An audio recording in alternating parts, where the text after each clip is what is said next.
ایک ظالم بادشاہ نے اپنی رعایا پر ظلم و ستم کر کے بہت سا خزانہ جمع کیا تھا اور شہر سے باہر جنگل بیاباں میں ایک خفیہ غار میں چھپا دیا تھا۔ اس خزانہ کی دو چابیاں تھیں، ایک بادشاہ کے پاس، دوسری اس کے معتمد وزیر کے پاس۔ ان دو کے علاوہ کسی کو اس خفیہ خزانے کا پتہ نہیں تھا۔ ایک دن صبح کو بادشاہ اکیلا سیر کو نکلا اور اپنے خزانے کو دیکھنے کے لیے دروازہ کھول کر اس میں داخل ہو گیا۔ خزانے کے کمروں میں سونے چاندی کے ڈھیر لگے ہوئے تھے، ہیرے جواہرات الماریوں میں سجے ہوئے تھے، دنیا کے نادرات کونے کونے میں بکھرے ہوئے تھے۔ وہ ان کو دیکھ کر بہت خوش ہوا۔ اسی دوران وزیر کا اس علاقے سے گزر ہوا۔ اب دیکھیں بادشاہ کی کہانی کیسے موڑ لیتی ہے۔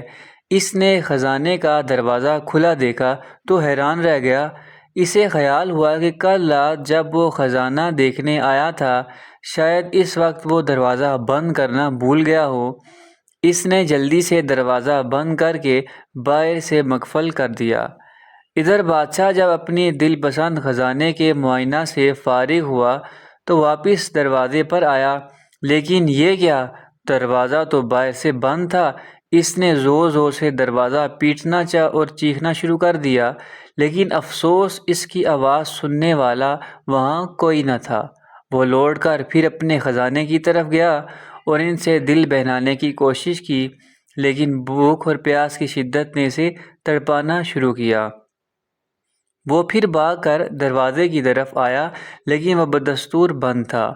وہ زور زور سے چیخا، چلایا، لیکن وہاں اس کی فریاد سننے والا کوئی نہ تھا۔ وہ نڈھال ہو کر دروازے کے پاس گر گیا۔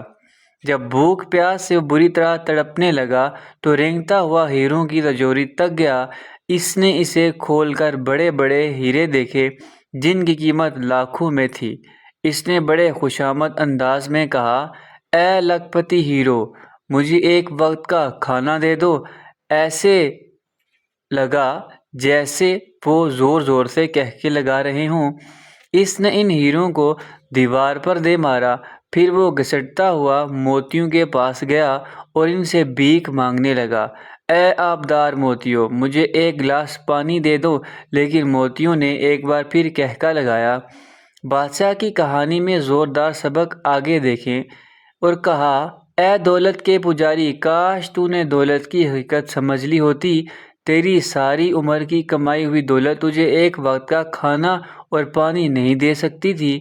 بادشاہ چکرا کر گر گیا۔ جب اسے ہوش آیا تو اس نے سارے ہیرے اور موتی بکھیر کر دیوار کے پاس اپنا بستر بنایا اور اس پر لیٹ گیا۔ وہ دنیا کو ایک پیغام دینا چاہتا تھا، لیکن اس کے پاس کاغذ اور قلم نہیں تھا۔ اس نے پتھر سے اپنی انگلی کچلی اور بہتے ہوئے خون سے دیوار پر کچھ لکھ دیا۔ حکومتی عہدیدار بادشاہ کو تلاش کرتے رہے، لیکن بادشاہ نہ ملا۔